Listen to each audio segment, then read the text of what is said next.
Elle a été chassée de son propre mariage pour une humiliation financière.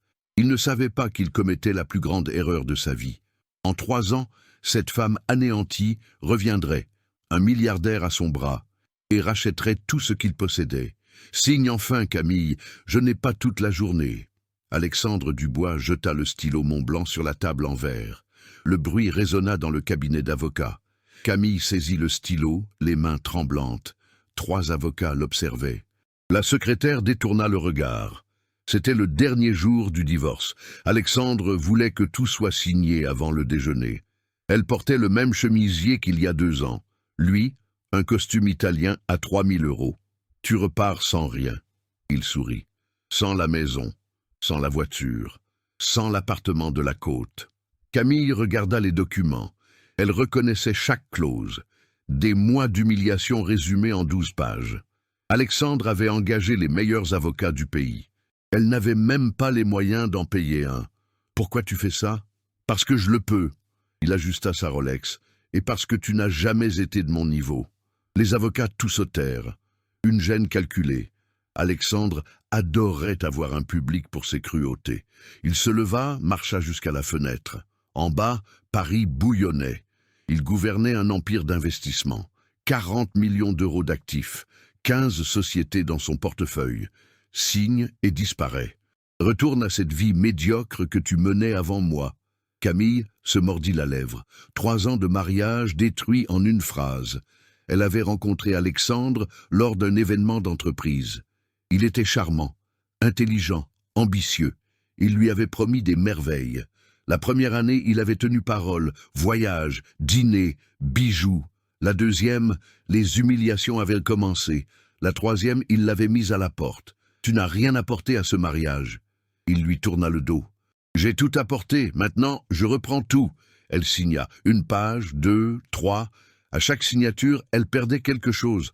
La maison du Marais, la voiture importée, les comptes joints. Sur la dernière feuille, elle hésita. Un problème? Non. Elle signa. Alexandre prit les papiers, vérifia chaque signature, sourit, satisfait. Puis, il jeta une enveloppe sur la table. 1000 €, pour que tu ne dises pas que je suis sans cœur. Camille fixa l'enveloppe. 1000 €. 3 ans de mariage valaient 1000 € pour lui. Les avocats rangeaient déjà leur dossier. L'affaire était classée. Ah, Camille. Il s'arrêta sur le seuil. Si j'étais toi, je ne me montrerais plus dans les soirées mondaines. Tu n'appartiens plus à ce monde. La porte se referma. Elle resta seule dans la pièce, tenant 1000 €, sans maison, sans voiture, sans dignité. La secrétaire entra pour nettoyer la table. Elle évita de regarder Camille. Mais Alexandre ignorait une chose. Camille avait gardé quelque chose. Une chose dont il n'avait jamais eu connaissance. Avant de le rencontrer, elle avait travaillé 5 ans dans le domaine des fusions et acquisitions. Analyste financière junior, petit salaire, travail énorme. Elle avait démissionné pour créer sa propre entreprise. Alexandre l'avait rencontrée durant cette transition. Il avait cru qu'elle n'était qu'une jolie femme de plus sans profession. Pendant les 3 ans de mariage, elle avait étudié. Des certifications internationales, des cours en ligne, un réseautage discret. Alexandre pensait qu'elle passait ses journées à la maison à regarder des séries. En réalité, Camille se préparait pour le jour où tout s'effondrerait. Et ce jour était arrivé. 2 semaines plus tard, Alexandre organisa une fête. Un penthouse à Neuilly-sur-Seine. Vue sur la Tour Eiffel, 200 invités, entrepreneurs, investisseurs, politiciens. Il adorait étaler son pouvoir. La fête célébrait le rachat d'une nouvelle entreprise. 4 millions d'euros investis, un trophée de plus à sa collection. Alexandre est sur un nuage. Mathieu, son associé minoritaire, tenait une coupe de champagne. Il ne parle que de ça. C'est normal. Vincent, un autre investisseur, haussa les épaules. Ce type est une machine à cash. Alexandre circulait. Salutations, poignée de main, sourire calculé. Il portait un costume bleu marine, cravate en soie, chaussures, Ferragamo. Au poignet, la même Rolex. Je tiens à remercier chacun d'entre vous pour votre présence. Il leva son verre. Cette acquisition symbolise notre croissance. Nous sommes en train de dominer le marché. Applaudissements. La soirée se poursuivit, musique d'ambiance, serveurs proposant des canapés, conversation d'affaires. Alexandre adorait ça. Le pouvoir, le statut, le respect, jusqu'à ce qu'elle entre. Camille apparut à l'entrée. Robe noire, Saint-Laurent. Talons loup-boutin, cheveux relevés en un chignon élégant. À ses côtés, un homme, grand, épaules larges, costume sur mesure, montre Patek Philippe, l'assurance de celui qui dirige des empires. L'atmosphère du salon se refroidit. Alexandre se retourna. Il vit Camille. Son sourire disparut. Elle s'avança avec confiance. L'homme à ses côtés lui tenait la main, fermement. Protecteur. Bonsoir. Camille sourit. J'espère ne pas être en retard. Alexandre déglutit. Tout le monde observait. Il ne pouvait pas faire de scandale. Pas ici. Pas devant ses investisseurs. Camille s'approcha. L'homme à ses côtés l'accompagnait. Silencieux, imposant. Camille. Alexandre força un sourire. Quelle surprise! Une bonne surprise, j'espère. Elle lui tendit la main. Je suis venu te présenter mon mari, Laurent Moreau. Laurent salua Alexandre. Poignée de main ferme. Regard direct. Alexandre connaissait ce nom. Laurent Moreau, fondateur de Moreau Capital. L'un des plus grands fonds d'investissement d'Europe. Fortune estimée à 3 milliards de dollars. Il faisait passer Alexandre pour un amateur. Ravi de vous rencontrer, dit Laurent. Voix grave, calme. Alexandre tentait d'assimiler l'information. Camille mariée, avec Laurent Moreau. Comment? Quand? Il était certain qu'elle était anéantie, seule, brisée. Quelle surprise de te voir ici. Alexandre essaya de retrouver sa contenance. Je pensais que tu avais cessé de fréquenter ces événements. C'est le cas. Camille sourit. Mais Laurent a insisté. Il adore rencontrer de nouveaux entrepreneurs. De nouveaux entrepreneurs. Alexandre sentit le sang lui monter à la tête.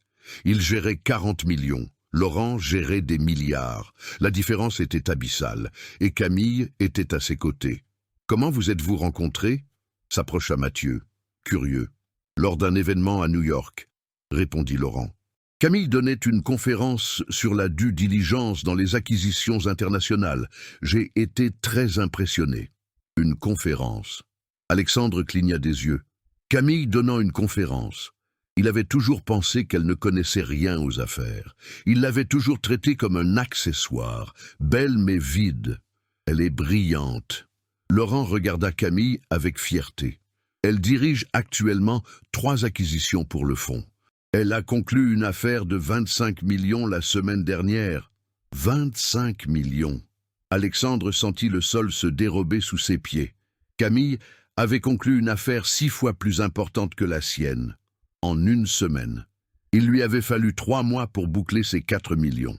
Félicitations pour ton acquisition, Alexandre, dit Camille. Ton poli. J'en ai entendu parler. 4 millions, c'est ça? Intéressant. Intéressant. Un mot vide. Courtois. Elle n'était pas impressionnée, et tout le monde l'avait remarqué. Pourrions-nous discuter de votre acquisition? Demanda Laurent. Voix calme, sans arrogance. Alexandre hésita. Il ne voulait pas paraître petit, mais refuser une conversation avec Laurent Moreau serait un suicide social. Tout le monde observait. Bien sûr, il força l'enthousiasme. C'est une entreprise de technologie. 4 millions. Cela va tripler notre chiffre d'affaires. Intéressant, acquiesça Laurent. Et Camille, n'as-tu pas travaillé dans la tech l'année dernière? Si, elle sourit. 3 acquisitions. L'une d'elles était similaire à celle-ci. Alexandre sentit son estomac se nouer. Camille qui s'y connaissait en technologie. Impossible. Elle n'était qu'un élément décoratif. Elle l'avait toujours été. Du moins, c'est ce qu'il croyait. Le multiple était-il raisonnable? Demanda Laurent à Alexandre. 5 fois l'EBITDA. Camille toussa, discrètement, mais suffisamment pour être remarqué. Laurent le nota, Alexandre aussi. Un problème? Demanda Alexandre sur la défensive. Non, Camille sourit poliment. 5 fois, c'est acceptable. Selon le secteur. Selon le secteur. Elle insinuait qu'il avait payé trop cher. Devant tout le monde, la colère monta en Alexandre, mais il ne pouvait pas exploser. Laurent observait tout, Mathieu et Vincent aussi. Le secteur est très porteur, se défendit Alexandre. Nous avons payé le juste prix. J'en suis certaine, dit Camille, un ton trop neutre pour être sincère. Laurent changea de sujet. Il parla du marché international. Alexandre essaya de suivre, mais il sentait la présence de Camille, imposante, victorieuse. Elle n'avait rien dit d'offensant, mais sa simple présence était une humiliation. 30 minutes plus tard, Camille et Laurent prirent congé. Polis, cordiaux, ils partirent ensemble. Alexandre les regarda s'éloigner. Tout le salon les regarda. Quand la porte se referma, les murmures commencèrent. Elle a épousé Laurent Moreau. Mathieu secoua la tête. Comment est-ce possible? Je n'en sais rien. Alexandre but son champagne. Trop vite. Mais ça ne change rien. Mensonge. Ça changeait tout. Le lendemain, Alexandre essaya de travailler. Mais il n'arrivait pas à se concentrer. Camille occupait ses pensées. Mariée à un milliardaire, concluant des contrats millionnaires, donnant des conférences internationales. Comment avait-elle fait? En 3 ans, elle était passée de rien au sommet. Il appela un détective privé, discret, cher, efficace. Je veux tout savoir sur Camille Renaud. Ou Camille Moreau maintenant, absolument tout. 3 jours plus tard, le rapport arriva. 20 pages. Alexandre lut chaque ligne. Et il comprit tout. Camille avait travaillé dans les fusions-acquisitions avant de le connaître. 5 ans d'expérience. Elle avait démissionné pour entreprendre. Elle avait rencontré Alexandre pendant cette transition. Durant leur mariage, elle avait suivi des cours, obtenu des certifications, développé son réseau. Au moment du divorce, elle était déjà connectée. Elle avait rencontré Laurent à New York, lors d'un événement de capital investissement. Elle avait présenté une analyse sur les marchés émergents. Laurent avait été impressionné. Il l'avait embauché. 6 mois plus tard, ils sortaient ensemble.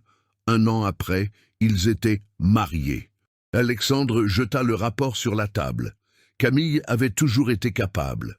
C'est lui qui ne l'avait jamais vu, ou qui n'avait jamais voulu le voir. Il l'avait traitée comme un trophée. Elle était une joueuse. La semaine suivante, il croisa Chloé, une ancienne amie de Camille. Elles étaient de proches avant le mariage. Puis, Alexandre avait éloigné Camille de ses amis. Un contrôle déguisé en sollicitude. Alexandre le salua Chloé, froidement. Chloé, il tenta de sourire. Mais ça fait longtemps. Oui, elle ne lui rendit pas son sourire. Tu le savais? Demanda-t-il, direct. Savoir quoi? Que Camille allait épouser Laurent Moreau. Chloé rit, sans humour. Je savais qu'elle était brillante. Je savais que tu étais aveugle. Je savais qu'un jour elle te surpasserait. Alexandre sentit la colère. Mais Chloé continua. Tu l'as détruite, Alexandre. Tu l'as mise à la porte. Tu l'as humiliée publiquement. Tu l'as laissée sans rien. Chloé s'approcha. Mais elle s'est reconstruite. Et maintenant elle est plus grande que toi, beaucoup plus grande. Elle a eu de la chance. De la chance? Chloé rit de nouveau. Elle a travaillé, étudié, s'est préparée. Pendant que tu croyais qu'elle regardait des séries, Camille construisait son avenir. Chloé s'en alla. Alexandre resta planté là, seul, en train d'encaisser. Ce soir-là, il reçut une invitation. Un dîner de charité, un grand événement. Entrepreneurs, investisseurs, la presse. Alexandre confirma sa présence. Il devait montrer qu'il allait bien, que Camille n'avait pas d'importance. Il arriva tôt, costume neuf, confiance forcée. Le salon était plein, 100 personnes, peut-être plus. Il salua des connaissances, sourit aux appareils photo, tenta de paraître détendu, jusqu'à ce qu'il les voie. Camille et Laurent firent leur entrée. Elle portait une robe rouge, élégante. Lui, un costume gris, imposant. Toutes les têtes se tournèrent, pas vers Alexandre, vers eux. « Laurent Moreau », murmura quelqu'un. Il se montre rarement à ce genre d'événement. Camille sourit, fit un signe de la main à des connaissances. Des gens s'approchèrent. Ils voulaient parler à Laurent. Ils voulaient lui parler à elle. Alexandre observait de loin, invisible. Pendant le dîner, Camille fut invitée sur scène. surprise pour Alexandre. Elle allait parler. « Bonsoir », Camille prit le micro, voix ferme. « Je tiens à vous remercier pour cette invitation et à vous parler de résilience. » Le silence se fit dans la salle. « Il y a 3 ans, j'étais au fond du gouffre, sans argent, sans maison, sans espoir. » Elle marqua une pause. « Mais j'avais quelque chose, des connaissances, des compétences, la volonté de me reconstruire. » Alexandre déglutit. Elle parlait de lui, sans prononcer son nom. Mais tout le monde savait. « Aujourd'hui, je fais un travail que j'aime, aux côtés de quelqu'un qui me respecte. Et je peux vous le dire, repartir de zéro est possible, toujours. » Applaudissements, longs, intenses. Camille descendit de la scène. Laurent la prit dans ses bras. Sa fierté était évidente. Alexandre partit avant la fin. Il n'en pouvait plus. Dans sa voiture, il frappa le volant. Colère, frustration, humiliation. Camille avait gagné, publiquement, et il ne pouvait rien y faire. Mais Camille et Chloé avaient un plan, quelque chose de plus grand, quelque chose qu'Alexandre n'imaginait pas.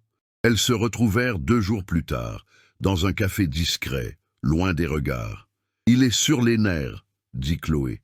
Ça se voyait sur son visage à la soirée. « Parfait », sourit Camille. « Quand on est nerveux, on fait des erreurs. Quelle est la prochaine étape ? » « Laurent va lui faire une offre, » expliqua Camille, « pour l'entreprise qu'Alexandre vient d'acheter. » Chloé cligna des yeux. « Il va offrir combien ? » « 6 millions. Alexandre en a payé 4. »« Exactement, » sourit Camille. « Un profit rapide, il ne résistera pas. Et après ? Après, on l'anéantit. » 2 jours plus tard, Alexandre était à son bureau quand le téléphone sonna. Numéro inconnu. Il décrocha. « Alexandre Dubois ?» Voix masculine, formelle. « Oui, je m'appelle Raphaël Martin. Je représente le fonds Moreau Capital. Nous avons une proposition à vous faire. » Alexandre se figea. Moreau Capital. Laurent. Camille. « Et quel genre de proposition ? Nous souhaitons racheter l'entreprise de technologie que vous avez récemment acquise. Nous en offrons 6 millions d'euros. » Silence. Alexandre calcula mentalement. Il avait payé 4 millions.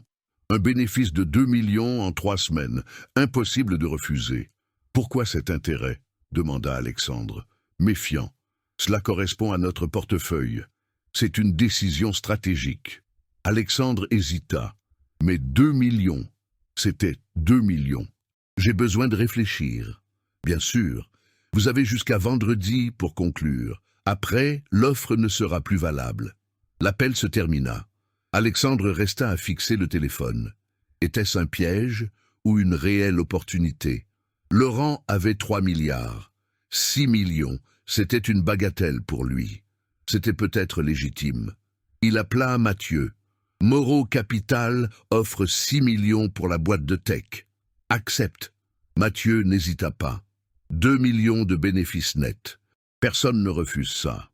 Tu ne trouves pas ça étrange? Alexandre, le type a des milliards. Pour lui, c'est de la petite monnaie. Pour toi, c'est une fortune. Cela avait du sens. Alexandre décida d'accepter. Le vendredi, il signa le contrat. 6 millions virés. Entreprise vendue, bénéfices garantis. Alexandre célébra, appela ses amis, posta sur les réseaux sociaux. Encore une victoire. Mais il ne savait rien.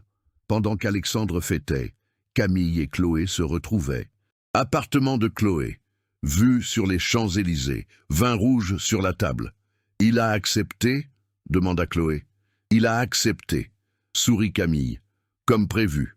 Et maintenant ?» Maintenant, c'est la deuxième partie. Camille ouvrit son ordinateur portable, montra un tableur, des chiffres, des dates, des projections. L'entreprise qu'Alexandre a vendue avait un potentiel énorme. Il n'a pas fait une due diligence approfondie. Il n'a vu que les chiffres de surface. Et vous? Laurent a mis toute son équipe sur le coup. 3 semaines de travail. Nous avons découvert des contrats futurs, des partenariats internationaux en négociation, une technologie brevetable. Chloé se pencha, intéressée. Elle vaut combien, en réalité? 20 millions. Chloé s'étouffa avec son vin. Alexandre a vendu pour 6 millions Une chose qui en vaut 20? Exactement. Camille ferma son ordinateur. Et ça va être encore pire pour lui. 3 semaines plus tard, Laurent fit une annonce publique. Moreau Capital avait conclu un partenariat international. L'entreprise de technologie récemment achetée valait désormais 15 millions. Les investisseurs étaient intéressés. La presse spécialisée commentait. Alexandre vit la nouvelle sur son téléphone, assis à son bureau, seul. Il l'avait vendue pour 6 millions. Laurent annonçait 15, en 3 semaines. Il rappela le détective. « Je veux tout savoir sur cette entreprise, tout ce que je n'ai pas vu. » 2 jours plus tard, le rapport arriva. Alexandre le lut et eut la nausée. Des contrats futurs avec des multinationales américaines, des partenariats avec des universités européennes, une technologie avec 3 brevets en cours. Tout était là, dans les documents. Il n'avait tout simplement pas cherché assez loin. Laurent l'avait vu, Camille l'avait vu, pas lui. Alexandre projeta le rapport contre le mur. Colère, frustration. Il s'était fait avoir. Camille ne s'était pas contentée d'épouser un homme riche. Elle était meilleure que lui. Elle l'avait toujours été. 1 semaine plus tard, la nouvelle fit le tour du web. Blog d'affaires, podcast financier. Alexandre Dubois vend une entreprise pour 6 millions. Laurent Moreau révèle sa valeur réelle de 15 millions. Humiliation publique. Commentaires sur les réseaux. Il ne sait pas faire une due diligence? Amateur. Il a perdu un potentiel de près de 10 millions. Alexandre s'enferma dans son bureau. Ne répondit plus aux appels. Mathieu essaya de le joindre. Vincent aussi. Il les ignora tous. Chloé rendit visite à Camille. Penthouse, dans le quartier Saint-Germain-des-Prés. Décoration minimaliste. Vue spectaculaire. « Il est anéanti », dit Chloé. « Je l'ai vu sur les réseaux. Les gens le massacrent. » Bien. Camille servit du café. « Mais ce n'est pas encore fini. Que veux-tu de plus ? Une justice totale. » Camille expliqua. Pendant leur mariage, Alexandre avait fait des choses illégales, mineures, mais illégales, documents falsifiés, contrats manipulés, rien de gigantesque, mais suffisant. « J'ai tout gardé », dit Camille. « Email, contrat, enregistrement. » Chloé écarquilla les yeux. « Tu as planifié ça depuis le divorce ?»« Depuis avant, » avoua Camille. « Je savais qu'un jour il me mettrait dehors. Les hommes comme Alexandre finissent toujours par vous mettre dehors. Alors, je me suis préparé. » Chloé secoua la tête, impressionnée. « Que vas-tu faire de ça ? Attendre le bon moment. » 2 semaines passèrent. Alexandre tenta de restaurer sa réputation. Investit dans une nouvelle société. Annonça une acquisition plus modeste. Essaya de montrer qu'il était toujours dans la course, mais personne n'y prêta attention. Tout le monde parlait de Laurent et Camille. Puis il reçut une invitation, une conférence sur l'investissement. À Paris, grand événement, 1000 personnes. Intervenant de renom, Alexandre fut invité à une table ronde. Stratégie d'acquisition. Il accepta. Il devait se racheter, montrer qu'il savait ce qu'il faisait. Pendant ce temps, Camille et Chloé finalisaient leur plan. « Il sera à la table ronde vendredi », dit Camille. « Scène principale, diffusion en direct. Et nous allons présenter les preuves, devant tout le monde. » Chloé marqua une pause. « Ce n'est pas dangereux? Il pourrait te poursuivre. Il peut essayer. » Sourit Camille. « Mais tout est vrai, documenté, vérifié, il n'a aucune défense. Comment allons-nous faire ?» Laurent intervient aussi, à la même table ronde. Il soulèvera les questions. Je fournirai les preuves. Chloé prit une profonde inspiration. Ça va détruire Alexandre. Publiquement. Oui, Camille ne s'y a pas. Ça va le faire. Jeudi. Veille de la conférence. Camille révisa tout. Documents organisés. Preuves vérifiées. Chronologie claire. Elle ne pouvait pas se tromper. Une seule faille et Alexandre s'en tirerait. Laurent entra dans son bureau. Costume décontracté. Air détendu. Prête ? Prête. Camille ferma son ordinateur. Demain, il tombe. Tu es sûr de vouloir faire ça ? Demanda Laurent. Sérieux. Ça va mettre fin à sa carrière. Je sais. Camille regarda Laurent. Il a mis fin à ma dignité, m'a chassé de chez moi, m'a humilié publiquement, m'a laissé sans rien. Et tu t'es reconstruite. Oui, mais il doit payer, pas par vengeance, par justice. Laurent acquiesça. Il comprenait. Camille n'était pas animée par la haine. Elle était animée par un principe. Alexandre avait fait des choses répréhensibles, et personne ne lui avait demandé de compte. Jusqu'à maintenant, le vendredi arriva, conférence bondée, entrepreneurs, investisseurs, presse, 3 scènes simultanées. Alexandre était sur la principale, table ronde sur les acquisitions, 4 intervenants. Lui, Laurent et 2 autres dirigeants. Alexandre arriva tôt, costume bleu, confiance forcée. Il salua des connaissances, sourit aux appareils photo, tenta de paraître serein, jusqu'à ce qu'il voie Camille. Premier rang, ordinateur portable ouvert, Chloé à ses côtés. Toutes deux l'observaient. Alexandre sentit son estomac se retourner. Pourquoi était-elle là? Elle ne participait pas à la table ronde. Elle n'était pas intervenante. Pourquoi au premier rang? La table ronde commença. Le modérateur présenta les intervenants. Alexandre parla en premier. Stratégie d'acquisition. Il mentionna des exemples de réussite. Évita de parler de l'entreprise de technologie. Il termina en 10 minutes. Applaudissements polis. Laurent fut le deuxième. Il parla de la due diligence, de l'importance d'une analyse approfondie, des risques des décisions superficielles. Il ne mentionna pas Alexandre, mais tout le monde comprit le message. Regard discret, chuchotement. Alexandre transpirait. Ensuite, la séance de questions. Le modérateur donna la parole au public. Camille leva la main. Le modérateur la désigna. « J'ai une question pour Alexandre. » Le silence se fit dans la salle. Toutes les caméras se tournèrent. Alexandre déglutit. « Allez-y, » dit le modérateur. Camille se leva. Voix ferme, claire. « Alexandre, pouvez-vous expliquer pourquoi en 2023, vous avez signé des contrats avec des clauses frauduleuses pour dissimuler les dettes d'une entreprise que vous étiez en train d'acquérir ?» Le silence fut absolu. Alexandre cligna des yeux, assimilant l'information. Fraude? Contrat frauduleux? Devant 1000 personnes? En direct? Je ne vois pas de quoi vous parlez. Il tenta de sourire, avec assurance, mais sa voix trembla. Camille ouvrit son ordinateur portable, projeta l'écran. Tout le monde vit. Contrat, date claire, signature d'Alexandre, clause surlignée en rouge. Ce contrat, montra Camille. Acquisition de la société Techflow en 2023. Vous avez dissimulé 2 millions de passifs pour réduire le prix d'achat. C'est une fraude comptable. Les murmures explosèrent. Les caméras se concentrèrent sur Alexandre. Il transpirait, visiblement.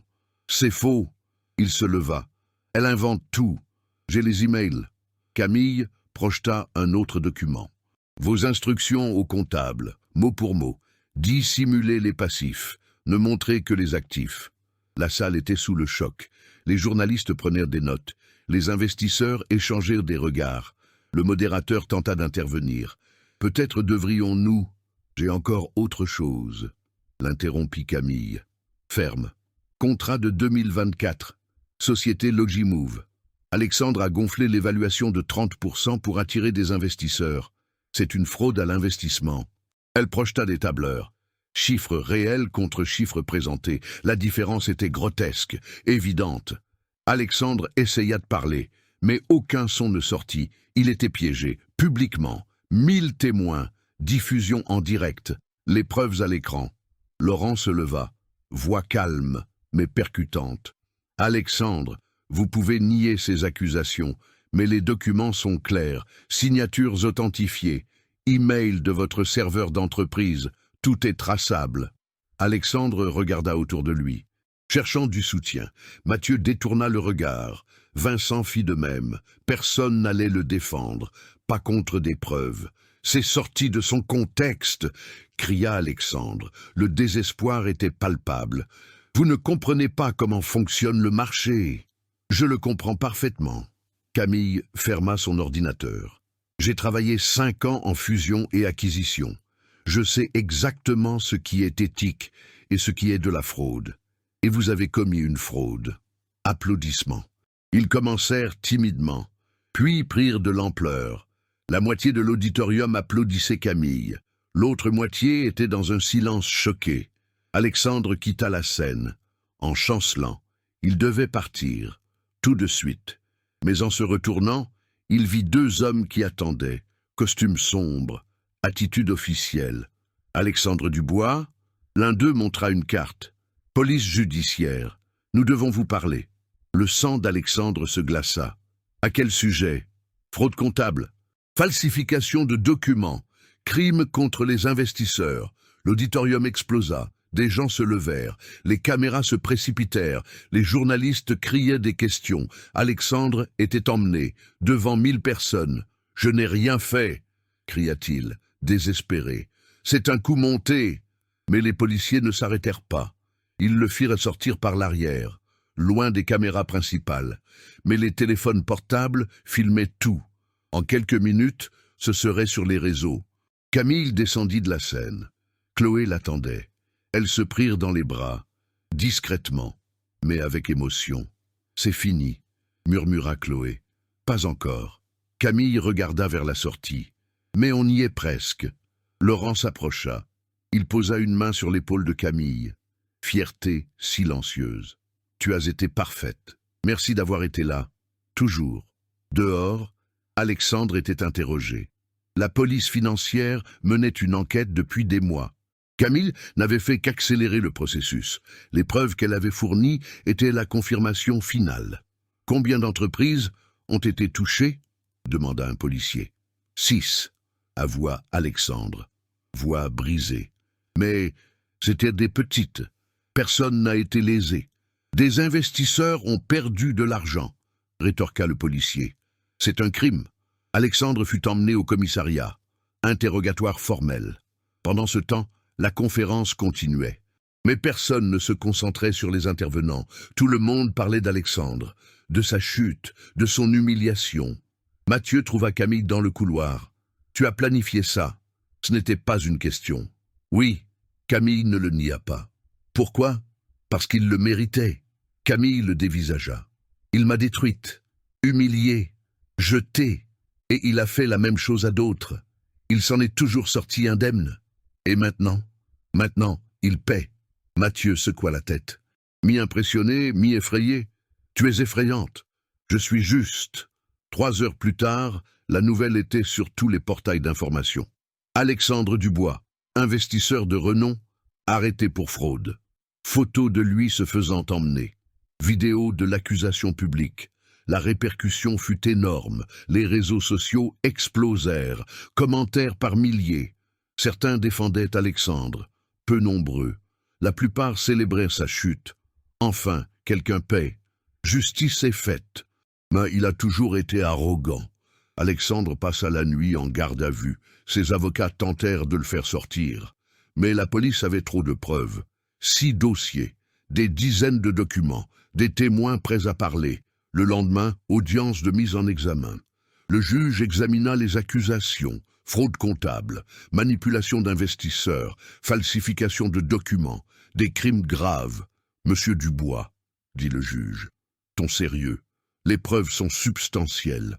Je vais ordonner votre détention provisoire. » Alexandre tenta de protester, mais fut interrompu. « Monsieur, il y a un risque de destruction de preuves.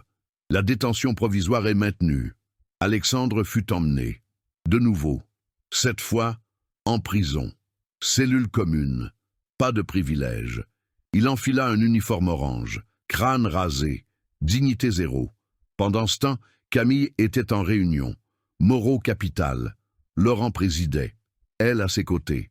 La répercussion a été énorme, dit Laurent. Tous les médias ont couvert l'affaire. Alexandre est devenu un exemple. Bien, acquiesça Camille. D'autres y réfléchiront à 2 fois avant de frauder. Vous n'avez pas pitié de lui? Demanda un cadre. Curieux. Non, répondit Camille, sans hésiter. Il n'a pas eu pitié de moi, ni des autres victimes. Pourquoi en aurais-je? Silence respectueux. Et maintenant? Demanda Chloé. Elle assistait à la réunion en tant que consultante. Maintenant, nous attendons le procès, dit Camille, et nous continuons à travailler. 2 semaines passèrent. Alexandre toujours en prison. Ses avocats tentaient de renverser la situation. Mais chaque jour, de nouvelles preuves apparaissaient. Des témoins se manifestaient. D'anciens employés révélaient des combines. Le château de cartes d'Alexandre s'effondrait. Mathieu rendit visite à Alexandre en prison. Une vitre les séparait. Des téléphones à la main. « Comment ça va ?» demanda Mathieu. « À ton avis ?» répondit Alexandre. « Amer. Tu as besoin de quelque chose. J'ai besoin de sortir d'ici. Les avocats y travaillent. Ça ne marchera pas. » Alexandre secoua la tête. « Les preuves sont trop solides. Camille a tout gardé. Elle m'a détruit. »« C'est toi qui t'es détruit, » rétorqua Mathieu. « Elle n'a fait que le montrer. » Alexandre regarda Mathieu. Colère, mais aussi défaite. « Tu es de son côté maintenant ?»« Je suis du côté de la vérité, » dit Mathieu. « Tu as merdé, Alexandre, pendant des années. Il fallait bien que quelqu'un t'arrête. Et il fallait que ce soit elle. Qui de mieux ?» Mathieu se leva. « Tu l'as mise à la porte. Tu l'as humiliée publiquement. Tu l'as laissée sans rien. Et elle est revenue, plus forte, plus intelligente. Et elle t'a détruit, avec la vérité. » Mathieu partit. Alexandre resta seul, dans sa cellule, à réfléchir. Il avait tout perdu. Liberté, réputation, entreprise, amis. Tout ce qu'il avait construit, ou pensait avoir construit, car maintenant il réalisait, tout était faux, basé sur la fraude, les mensonges, l'arrogance. Et Camille, elle aussi avait tout perdu, mais elle avait reconstruit, de la bonne manière, avec du travail, des études, de l'intégrité, c'était ça la différence. Au tribunal, 3 mois plus tard, le jugement eut lieu. Le procureur présenta les preuves. La défense tenta de les contester, mais c'était insuffisant. Les documents étaient irréfutables.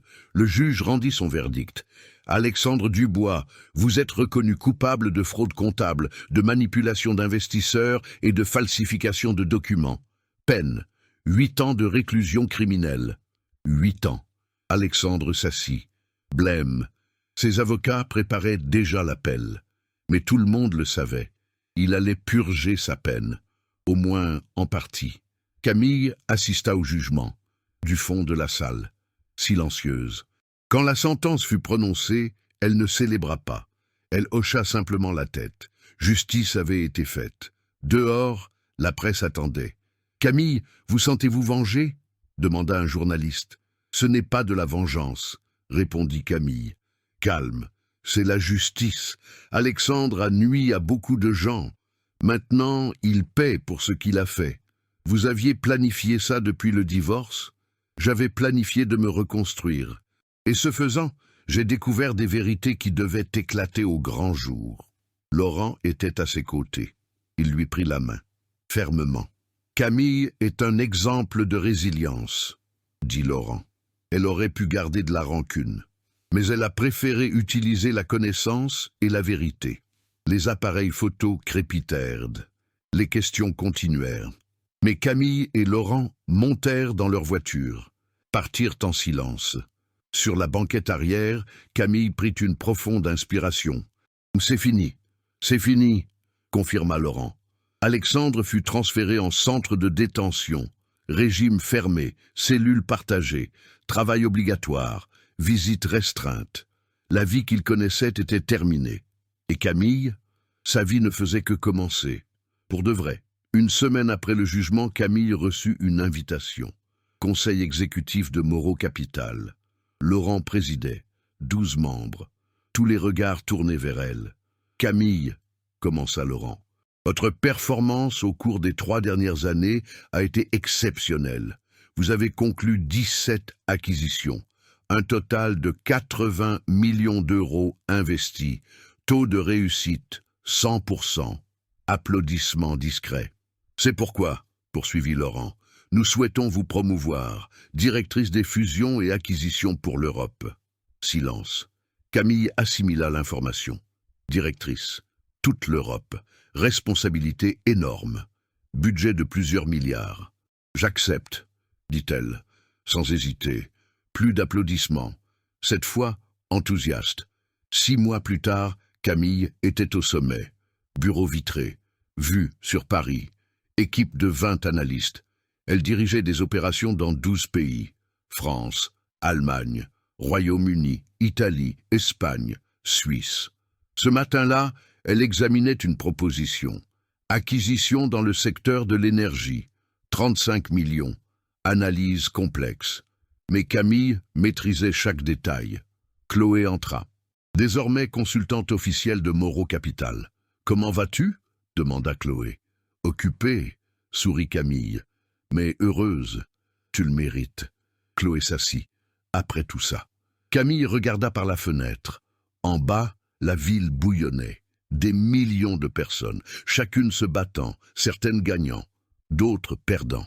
« Tu sais ce que j'ai appris » dit Camille, pensive. « Il ne s'agit pas de gagner, il s'agit de se reconstruire. C'est-à-dire, Alexandre m'a détruite. M'a tout pris. Maison, argent, dignité. » Camille marqua une pause. « Mais il ne m'a pas pris mes connaissances, mes compétences, ma volonté. » Chloé acquiesça, comprenant. « Et tu as utilisé ça ?» ?»« Exactement. » Camille se tourna. « J'ai reconstruit. De zéro. Mais en mieux. Plus forte. Plus consciente. Et lui, il paie, dit Camille. Sans émotion. Pas par vengeance. Par conséquence. Cet après-midi-là, Camille donna une conférence. Événement d'entreprise. 500 personnes. Thème, la résilience professionnelle. Il y a 3 ans, commença-t-elle. J'étais au plus bas dans ma vie, un divorce humiliant, sans argent, sans perspective. L'auditorium écoutait, attentif. Mais j'avais quelque chose que personne ne pouvait m'enlever. Des connaissances, des certifications, des compétences techniques. Camille arpenta la scène. Et j'ai utilisé ça. J'ai étudié davantage. J'ai cherché des opportunités. J'ai reconstruit. Elle raconta son histoire. Sans citer de nom. Mais tout le monde savait. L'affaire Alexandre Dubois avait fait la une de tous les journaux. Aujourd'hui, je dirige des fusions de plusieurs millions. Je dirige une équipe internationale. Je vis dans un penthouse. Camille marqua une pause. Mais la vraie réussite n'est pas matérielle. C'est de savoir que j'ai reconstruit avec intégrité. Applaudissements. Longs, émus. Après la conférence, des gens s'approchèrent. Ils voulaient des conseils, des histoires similaires. Divorce. Licenciement, faillite. Comment avez-vous surmonté ça ? Demanda une femme, les larmes aux yeux. Un jour à la fois, répondit Camille. Sincère. Je me suis concentré sur ce que je contrôlais. Mes études, mon réseau, mes compétences. Et la colère. Je l'ai utilisée comme carburant, avoua Camille. Pas pour détruire, mais pour construire. 3 ans plus tard, Camille était à Dubaï. Conférence internationale sur l'investissement. 2000 participants. Entrepreneurs, milliardaires, fonds souverains. Elle fut invitée comme intervenante principale. Thème, la due diligence sur les marchés émergents. Laurent était dans le public, fier. À ses côtés, des investisseurs européens, arabes, asiatiques. Tous voulaient rencontrer Camille. « Bonjour », commença Camille. Anglais courant. Je vais vous parler de quelque chose qui a fait économiser des millions à mes clients. L'analyse approfondie. Elle présenta des études de cas, des entreprises qui semblaient solides, mais qui cachaient des problèmes. Camille et son équipe les avaient découverts, avaient évité des désastres, sauvé des fortunes. Une analyse superficielle coûte cher, dit-elle. Une analyse approfondie sauve des investissements. L'un des cas était familier. Une entreprise de technologie, achetée pour 6 millions, révélée valant 20 millions. Ce cas, sourit Camille, était spécial. Parce que le vendeur n'a pas fait une due diligence adéquate. Il a perdu des millions. Rire discret. Certains connaissaient l'histoire. À la fin, ovation. 3 minutes d'applaudissements. Camille descendit. Salutations, carte de visite, proposition de partenariat. Un investisseur saoudien s'approcha. « Madame Moreau, j'aimerais discuter d'un investissement en France. »« Bien sûr, » sourit Camille. « De quel montant parlez-vous ?»« 100 millions. » Camille ne s'y pas. 100 millions. Il y a quelques années, elle avait 1000 euros. Aujourd'hui, elle négociait 100 millions. Prenons rendez-vous. Elle tendit sa carte. Mon équipe vous enverra une proposition. Ce soir-là, dîner de gala. Camille portait une robe Dior. Laurent à ses côtés. Il circulait, rencontrait des gens, concluait des affaires, bâtissait des empires. Tu es radieuse, murmura Laurent. Je suis accomplie, répondit Camille. Tu te souviens du début? Bien sûr. Elle sourit. Tu m'as embauché quand personne d'autre ne croyait en moi. J'ai vu ton potentiel, dit Laurent. Tu avais juste besoin d'une opportunité. Et tu me l'as donnée. Et tu l'as saisie. Laurent l'embrassa, doucement. Je suis fier de toi. En France, Alexandre purgeait sa peine. 3e année sur 8. Il travaillait à la bibliothèque de la prison, rangeait des livres, servait les détenus. Vie simple, humble.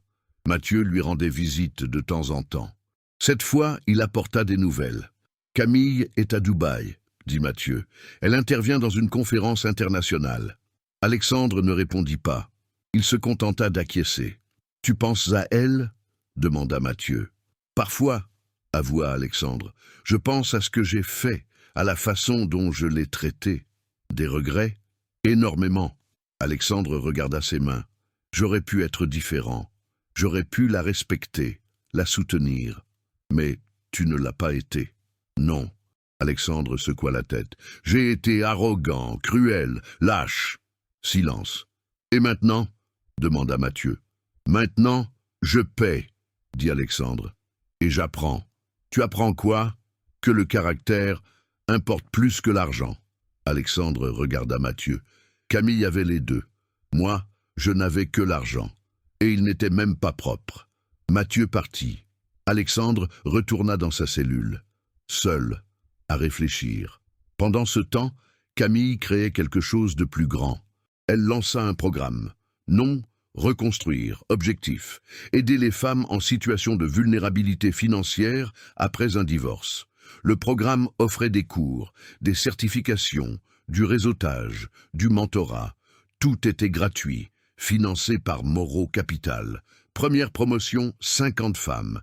Histoire similaire, divorce difficile, violence financière, humiliation. Camille prit la parole le premier jour. « Je sais ce que c'est, » dit-elle. « Être au fond, sans argent, sans espoir. Mais vous avez quelque chose de précieux, du potentiel. » Les femmes écoutaient. Certaines pleuraient. « Ce programme va vous donner des outils, » continua Camille. « Des formations techniques, des certifications reconnues, des contacts professionnels. Mais le plus important, » elle marqua une pause, « il va vous rendre votre dignité. » Applaudissements, émus. 6 mois plus tard, les résultats apparurent. Sur les 50 femmes, 42 avaient un emploi. 8 créaient leur entreprise. Toutes se reconstruisaient. Sophie était l'une d'elles, divorcée depuis 2 ans. Son ex-mari contrôlait tout. Elle était partie sans rien. Elle intégra le programme, suivit une formation d'analyste financière. Aujourd'hui, elle travaillait dans une banque. Salaire digne, vie indépendante. « Camille a changé ma vie », dit Sophie dans une interview. « Elle m'a montré qu'il est possible de recommencer. » Le programme grandit. 2e promotion, 100 femmes. 3e, 200. Impact national. Les médias en parlèrent. Les récompenses arrivèrent. Camille fut reconnue. Prix de l'entrepreneur social de l'année. Cérémonie à Paris. 1000 invités. Camille Moreau, annonça le présentateur, pour son travail transformant des vies à travers le programme Reconstruire. Elle monta sur scène. Ovation. 3 minutes. Laurent applaudissait depuis le public. Chloé aussi. Larmes de fierté. Merci. Camille serra le trophée. Mais ce prix n'est pas le mien. Il appartient à toutes les femmes qui ont reconstruit leur vie, qui n'ont pas abandonné, qui ont prouvé qu'il est possible de recommencer. Plus d'applaudissements. Il y a quelques années, continua-t-elle, j'avais 1000 € et 0 dignité. Aujourd'hui, j'ai une carrière, une famille, un but. Camille regarda le public. Et j'utilise mon histoire pour le montrer. Peu importe la profondeur de votre chute, vous pouvez vous relever. La cérémonie se termina. Photographie, interview, célébration. Cette nuit-là, Camille et Laurent rentrèrent chez eux, penthouse, vue illuminée. Tu as fait quelque chose d'incroyable, dit Laurent. Il y a encore tant à faire, répondit Camille. Des milliers de femmes ont besoin d'aide. Et tu vas les aider, je le ferai. Elle sourit, parce que je sais ce que c'est, et je sais que c'est possible. Laurent la prit dans ses bras, fermement, amoureusement. Je t'aime. Moi aussi je t'aime. Camille regarda par la fenêtre. Paris brillait, en bas des millions d'histoires, certaines tristes, d'autres pleines d'espoir. Elle avait été les deux, triste, puis pleine d'espoir, et maintenant victorieuse, pas seulement pour l'argent ou la position, mais pour avoir prouvé quelque chose, à elle-même, au monde, qu'il est possible de se reconstruire, toujours. Et vous, a-t-on déjà sous-estimé votre valeur? A-t-on déjà mis en doute vos capacités? Avez-vous déjà subi une humiliation et pensé à abandonner?